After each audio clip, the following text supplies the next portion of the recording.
Hi, good evening. Welcome to another episode of Let's Talk About Mental Health. I'm Nels Kloster. I'm a addiction psychiatrist working in Southern Vermont. And my name is Robert Stack. I'm a drug and alcohol counselor and a licensed mental health counselor. And we're in a new set now in BCTV. They have a whole new set. It looks great. Really. I'm liking these lights back here. We got lights. This is a high class outfit. Yeah. So we may not be back next year, but we'll see. Now, last week we talked a little bit about alcoholism, and we talked a lot about it. But one of the things that I wanted to follow up, and we have two questions tonight. And so I'll just start right off with the first question. I've tried everything to help my husband stop drinking, from hiding the car keys, taking all the liquor out of the house, to begging. But I finally give up, and I am just going to tell him to either stop or get out. Do you think that will work? Yeah, so you've gotten to the point of an ultimatum. Yeah, right. And normally ultimatums don't work well, not just for the alcoholic, but normally they don't work that well for the family member that gives them, because they're sort of trapped by their own words. And probably one example would be, let's say you gave somebody an ultimatum and they're fairly early in their illness and they're able to stop. Right. And so they stop drinking. A week, 2 weeks, week, 2 weeks, 3 weeks, and then they have a drink. But they don't do anything bad. Nothing bad happens. Seems okay. Now what do you do now? Because now you're filled with this dread of, that's right, here we go again. So we've been here down this road, right? And they're not going to look at it that way. No, and at the same time, you're going to become the bad guy. Yeah. You're the one that's overreacting. You're the one that's making life difficult. He did well. He had a drink. You're making a big deal. Nothing happened. So I guess I would just caution about the idea of ultimatums. But on the other hand, and this is where we're going to get into the topic of motivational interviewing, if you feel that somebody needs to make a change around their drinking behavior, but the person who's drinking is not aware of the need for change, that's what we would normally call pre-contemplation. Yeah. In other words, they're not aware of the need for change. And so the trick at that point is to change somebody from pre-contemplation to contemplation. Right. In other words, you want to, I mentioned this a couple of weeks ago, I'm sorry, but sometimes family members have their own denial about the illness, the severity of the illness, and they'll make excuses and they'll cover up for the other person's drinking and behavior. So one of the things that you do when you want to move somebody from pre-contemplation to contemplation is that you begin to highlight some of the negative and adverse consequences of their drinking, of their behavior. And you want to do it in a way that's sort of non-threatening. You want to do it really more in a sort of informational, if you will. Go ahead. And maybe we should back up a step. I think that the idea that you sort of browbeat people into changing, we don't really believe that works anymore. Like you're saying, the ultimatum and do this or else sort of thing. And realizing too that more people, if not the vast majority of people, make changes on their own without seeing a counselor, without seeing a therapist, but at some point, for whatever reason, you say, you know what, I'm going to make some change. But one thing we recognize in this, in our efforts to try to help people to come about the change, is it has to be internal, right? Right. And so the things that the ways that we're looking at doing our work now is to figure out how can we plant seeds, how do we provoke thought that then gets people to think on their own, oh, you know what? I think I want to make a change. Right, and I think you did it last week. You talked about the benefits of using drugs. A lot of people don't understand this. I mean, drugs work. Yeah. I mean, anybody that tells you that alcohol and drugs don't work, they don't know what they're talking about. Yeah. Of course they work. They make you feel good. Yeah, yeah. They make you, So I get a crazy look when people come for treatment. I'm like, so what's good about drinking? What's good about shooting up heroin? What's it getting you? Right. And they're like, are you crazy? I'm like, I'm not crazy. You're the one that's been doing this for some reason. Yeah. But you mentioned last week how the mind will begin to negotiate in order to keep this drug, because it doesn't have to do anything other than get the drug. I hope I'm saying that right. Yeah. And so one of the problems with the people who are not considering cutting back or abstinence is that they keep justifying their drinking. They keep justifying their behavior. And what family members have to do is sort of stand firm and say, well, no, that behavior is not okay. That behavior is not allowed. It's the way little kids learn too, is that you've got this sort of worldview, and everything you see is evidence that that's the way the world works, everything's fine. And then the evidence builds up that all of a sudden it's not the way the world works. So you've got this worldview of your own, and then you've got this sort of worldview that you're sort of developing, the evidence is sort of building up for, and it forces kids then to make a maturity leap to then go towards looking at things in a new way. Right. So, you know, first graders versus, 10-year-olds versus, teenagers, they see the world differently. And there's, a lot of fascinating literature around that. But it's sort of what we're talking about here, too, is that they're defending what they're doing, and eventually evidence starts to pile up that I can't defend this anymore. There's a big gulf between what I think and how I'm living and the way the world is seeing me. And I think also, if you can possibly, and again, this comes up sometimes working with children, you want to make them understand that the actions that you take are based on their decisions. It's based on their action. So you're not, if you can avoid the idea that I'm threatening you with, you're going to have to sleep in the other room, I'm just telling you that if you go out drinking and you come home, I don't want you to come to bed. Right. I want, and that sounds like punishment. It sounds like you're holding favors. You can just say, look, I just don't want to sleep with someone who's drunk. I don't want to, exactly. I don't want to sleep with someone who's intoxicated. And you snore, you smell of alcohol, and I can't sleep. And I have to go to work. Yeah. So no harm done if you do it, Yeah. But at some point you sort of make that connection between, listen, it's your decision to drink. I'll make my decisions for what's best for me. Right. And this is how this is going to work. So again, we'll talk later about the severity of the illness, but sometimes, and you said this before the show, sometimes some people right away can begin to see, this isn't working. Right. I mean, should I divulge what I was talking about myself? But somebody will say something that will spark a seed, like, is this really the way I want to be? And if you then then you've sort of stepped outside yourself and you're looking at, wow, that's not who I want to be. Right. That's not how I want people to see me. That's not the way I want to get along with people. And quite often, it would just a little word at the right point in time will sort of wake you up to what you're doing and stop things very early on in the path so that we don't get to sort of the point of needing detox or very severe treatments. And again, you'll see it sometimes, and one of the things I've always run into when I was talking with somebody who grew up with an alcoholic father or parent, will sometimes say, Jesus, I just found out I was just like him. I found out I was just, and it's like a horrible moment. It's like a moment of clarity where you see yourself and you go, oh my God, look at this, I'm doing this. I don't want to be that. Yeah, I consciously told myself I will not do that because I know what it's like to experience that. I will never do that. And then somehow it's crept up and you developed along that pathway, and there you go. Oh man, my father used to say that, or my mother used to do that, and you realize, wow, how did I get here? That's right, and I think that's one of the roles that families can take, and this woman is to begin to reflect back to the person, sort of like good therapy. Here's what I see when I look at you, and see if you can get them to see themselves in that other way. I'm a hard worker and I deserve to have a 6-pack or a 10-pack of beer at the end of the day. Right. I earned it. And that I don't want to argue with you, but what I want to tell you is that, you're coming upstairs, you're drunk. And the kids are scared of you. And I'm really nervous around you. Yeah. So not be a hard worker, but that's right. This at home is not working out. And I'm not, to me, that's not a reward. And if that, again, I'm not a family counselor or a family therapist, so I want to be careful about this. But I'm sort of beating this up a little bit. But I would just be real careful about ultimatums. Right. I would just be real careful because on one hand they sound really good because I'm laying the law down. Yeah. Draw a line. Don't step over this line. And think about any other illness that you would be dealing with in your family where you gave somebody an ultimatum about getting better. I mean, you just wouldn't do it. You would probably say, I would like to see you try and make progress. I would like you to go get help. I would like you to go talk to somebody. I don't want you to get sicker. I mean, all those kind of things I think are valid.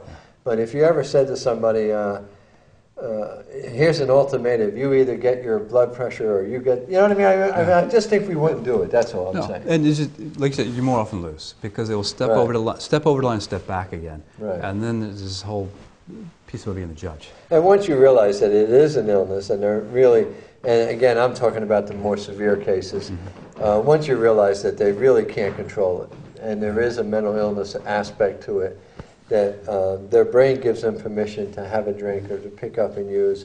And just like you might have empathy and compassion for somebody who's depressed, you wouldn't necessarily say to them, well, look, I'm going to leave you if you don't start laughing or something. I mean, you would recognize, oh, this is an illness. But I tell you what, it's real hard to be with you and I will continue to be with you, but you have to consider getting help. Yeah. Notice you didn't say you have to get help, you have to consider getting help. Or at least I want you to consider getting help. That's right. Sort of keep, again, once I start to use the word you, right. You do this to me, you're making me this, blah, blah, blah, then also you can be defensive. But if I simply, they're called I statements, right? I would like you to get help. I can't sleep, so I, don't want my partner drunk in bed. Can't argue with that. Right. You can't tell me I can't sleep when you're snoring and reeking of alcohol next to me. So it takes a lot of conflict out of it, and maybe help sort of plant those seeds, because you can't ignore what's being said because you're not defending yourself. You're simply hearing a statement about how I feel. That's right. Thank you. And then from a cognitive behavioral perspective, you almost never want to tell somebody that they need to change, because they'll end up defending why they don't need to change. Right. I mean, you really want that motivation for change to come from within. And so that, if you thought about pre-contemplation, and contemplation is an awareness, the next two stages are readiness and action. Now, the readiness means I'm ready to make a change, I just don't know how to do it. Right. I just don't know, how would you do this? How can I do this? And that's when you begin to give them more and more practical information. Most people who are ready to change really need a plan. Like, what's the plan of action? What do I need to do to make... Where do I go? Where do I go? How do I do this? How do I do that? Now, the sad thing is, and again, I know I've shared this with you, is that a lot of people can stay in readiness for a long time. We're never moving. And I know that some of the interviews I've had with people, they're saying, how long have you been thinking about coming in treatment? Oh, a couple of years. Yeah. I'm right. The sort of the most common statement I hear when people first talk about coming to treatment, I'll ask them, so why now? What has finally made you do this? And so often what I hear is, I'm sick and tired of being sick and tired. But that says to me, that's sort of been an ongoing state for a long time before you get there. Sort of like someone showing up in the ER at 3 o'clock in the morning. I haven't been feeling well for a month. But something's got that last push. I think that's sort of where the money is when you're trying to figure out why now. Has your partner said something that you're tired of sleeping on the sofa? Did your blood work come back showing evidence that you're drinking too much or drugging too much? And some kind of eye-opening sort of experience sort of catches you.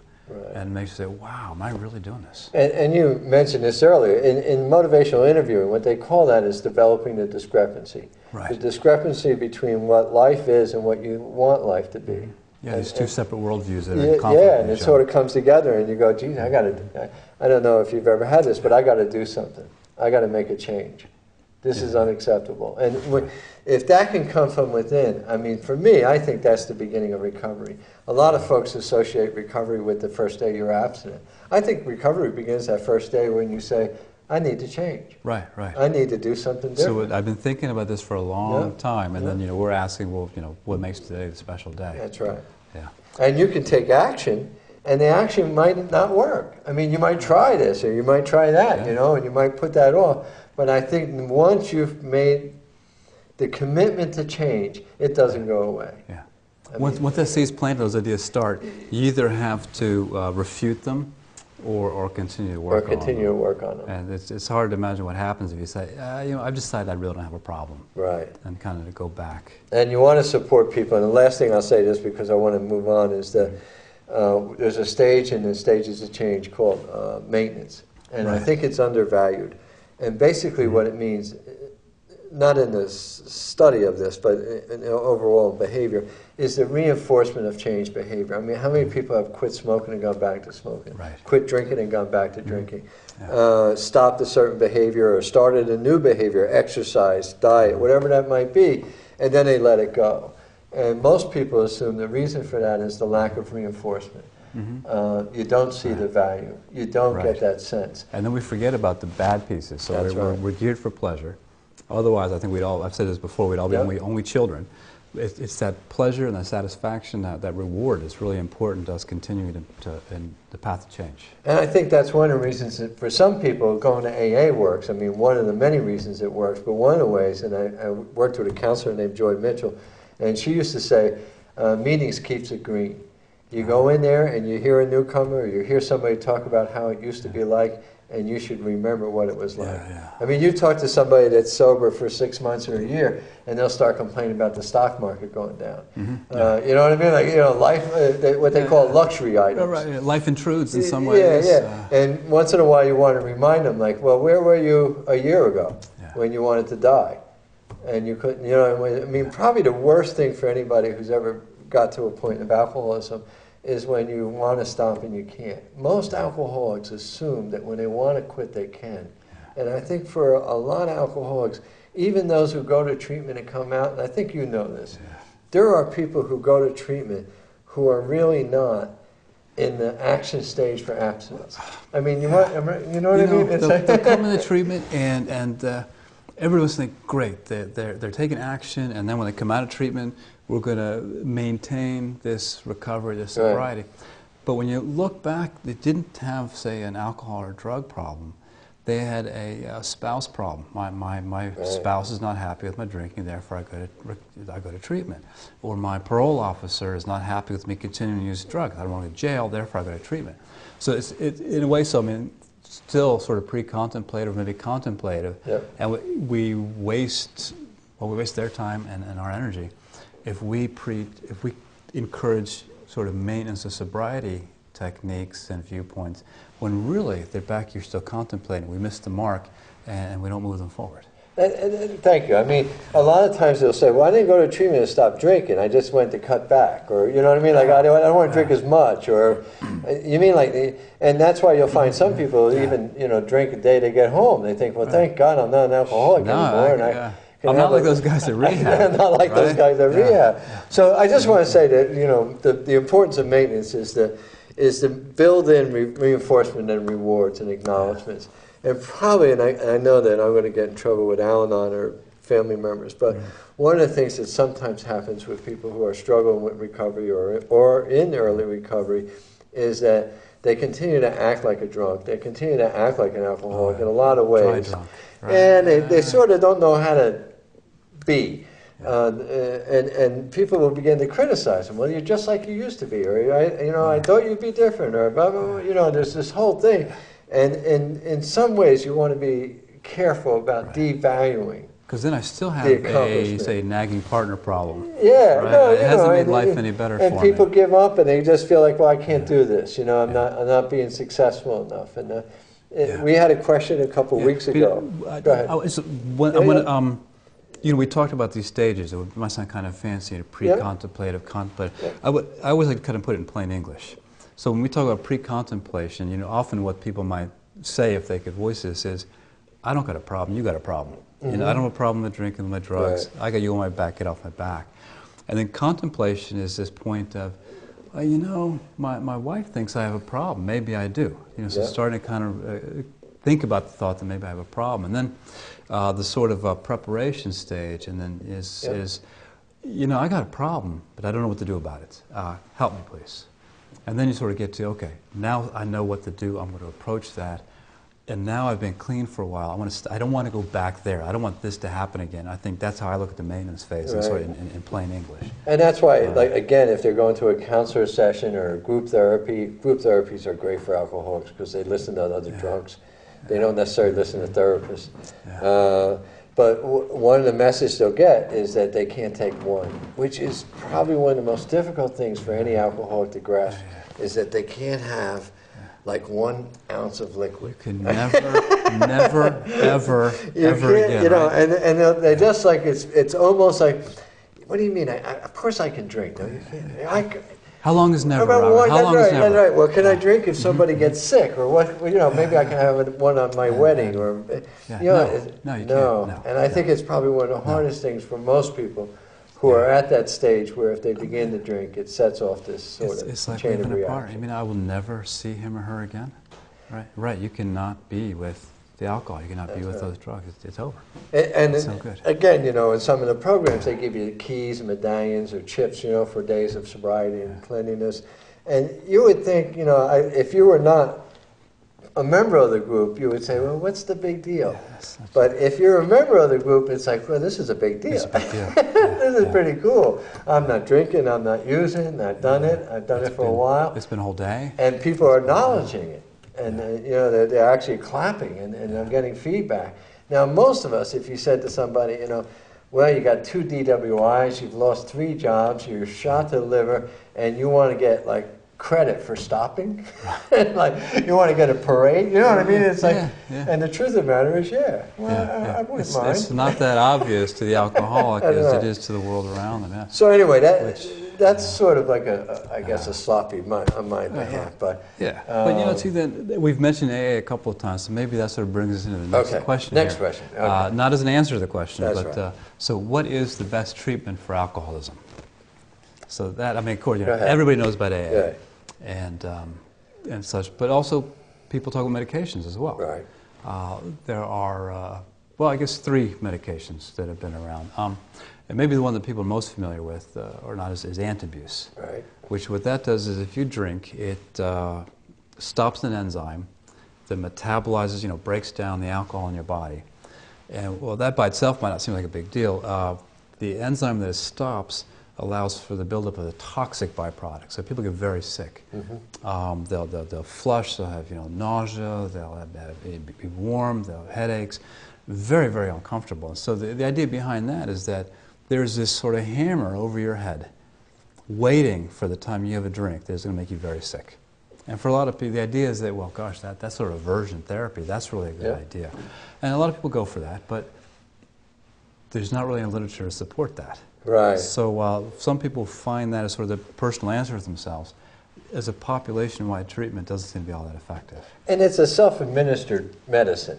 And so if you really want to drink, you just stop taking the medicine. And you know, many an alcoholic will wait and you know, not tell a soul. And I'm doing better. That's right. You know, I think I'll stop that Antabuse. And the other thing with Antabuse, and I don't know if this is true for everyone, but you know, some of the patients I work with, is they always want to test to see if it really works. I mean, it's almost irresistible. It's like when I used to keep animals, I used to have an electric fence, and it said, "Do not touch the fence. It's an electric fence." And they can't read. They would always touch it, and then they would act insulted that they got shocked. You know, and I think a lot of drunks are that way. When you put them on medicine, they want to see if it works. And 2 dangerous pieces, because let's say you're at a low enough dose, or for some reason it doesn't give you that reaction, then you're like, "Hey, I can drink." I can drink. Or you really do get the sick reaction, and you're like, "Whoa, I'm going to stop taking that medication because that was awful." That's right. Matter of fact, I used to trick people sometimes in treatment. I would, knowing that they're not going to do Antabuse, I mean, because they had liver problems or something, I'd say, "Well, you know, you're willing to take Antabuse?" And believe me, the old alcoholics all would go, "No, I don't want to do that," you know. But it does work for some folks in some situations. It cuts back on the spontaneous drink. I mean, it cuts back on that impulse having a drink, because you know, if you're afraid of getting sick, you don't want to get sick, it can be a benefit to some. So I don't mean to downplay it too much. But because for some people it's for a some helpful part people of the it does recovery. work. And then I mean 2 others that are more focused on sort of decreasing the urge to drink. I mean one of these is naltrexone, which is a once-a-day medication, originally used around opiate addiction, opioid dependency. And it blocks the opioid receptors. And though that's not sort of a direct treatment towards alcoholism, it's still the alcohol receptors, that whole system. You know, alcohol hits a lot of different sort of receptor systems, and it does get involved in this sort of pleasure endorphin sort of system as well. And it's used for decreasing urges for a number of different problems. So the naltrexone's been shown to be, you know, effective in the short term. The other thing I think some alcoholics underestimate, and again you mentioned it earlier, how powerful triggers can be. They think they're doing well, they're doing okay, they're doing everything right, but there are some physical triggers, there are situational triggers and emotional triggers, sometimes co-occurring disorders, well, lots of different things that you have to be aware of, that it almost becomes, and this is scary, I mean, this is, not everybody agrees with this, but the action almost occurs independent of conscious thought. And you'll hear people say, "I don't know, I just picked up." No, I think you're right. Some MRI studies of functional MRIs. So if you look at, you see those pictures of the brain, they're in this sort of rainbow range of colors, that's probably a functional MRI. And what they did some studies with cocaine addicts, And they showed them cues, so like, the powder, spoons, a party, maybe even a drink. And what they found out is before they were able to consciously voice the fact that they were, oh, I'm starting to have a craving now, their brain already sort of light up in those areas that we know are pathways for cravings. So you're right, you don't even know that it's coming. So if you have it right there in front of you, you're moving towards it before you're even really aware that you've been taking steps to get yourself to that drug and to start using it. I read a book review of a book about will and willpower. Yeah. And the person said one of the concerns is that, and I don't know if you've ever done this, but let's say you startle, you move real quick, and somebody says, why'd you move? And then you say, well, I thought somebody was coming. Right. But you moved long before you had that thought. Mm-hmm. Your movement was happening from the moment you had that alert signal, you moved. So it's like we call sixth sense? So, yeah, but what I'm trying to say is that you then consciously tried to explain why you did what you did automatically. Yeah. It's one thing, I don't know why I jumped. That's right. And I think a lot of drugs do that. I think a lot of drugs have to sort of step back and say, I don't know why. Right. I can give you some reasons. I was anxious, I was nervous, but all I know is I picked up and used. And I think that really goes to the idea that most alcoholics need a safe environment. Yeah. They really need to be in drug and alcohol-free places, and they need the support of others. Right. I mean, like I say, the slogan and cliche is to look at the people, places, and things that are associated with your use. Right. And you mentioned earlier, you have. One of the things that might make AA work for a lot of different reasons is the fellowship, is that the group morals is that you don't drink. Right. Yeah. And I mentioned to you that probably most newly recovering people will have a choice. They either can go with their new friends and go to a meeting and don't drink, or they can go with their old friends and have a drink. And that's even been borne out by statistical research looking at, okay, AA works, we're not quite sure why, and that idea of being with a group of people who encourages sober living, sober activity, sober fun, really has enormous value. Yeah. Now, we only have 2 more shows. In the last show, we're going to talk about places where people can go for help. And so one of the things that we want to talk about in the last show is some of our treatment centers, outpatient, things like that. We want to bring that up. One last thing. Last year, I did a series of interviews where I did a presentation on stages of change and motivational interviewing. And you can find it on the internet. You can find it at BCTV website. It's really just a lecture if you want to hear more about sort of that process. You can find it on the computer. Yeah. So if you found this curious, intriguing, there's more of you doing this. There's more. I know if you haven't had enough. Thank you all very much for watching. Thanks so much.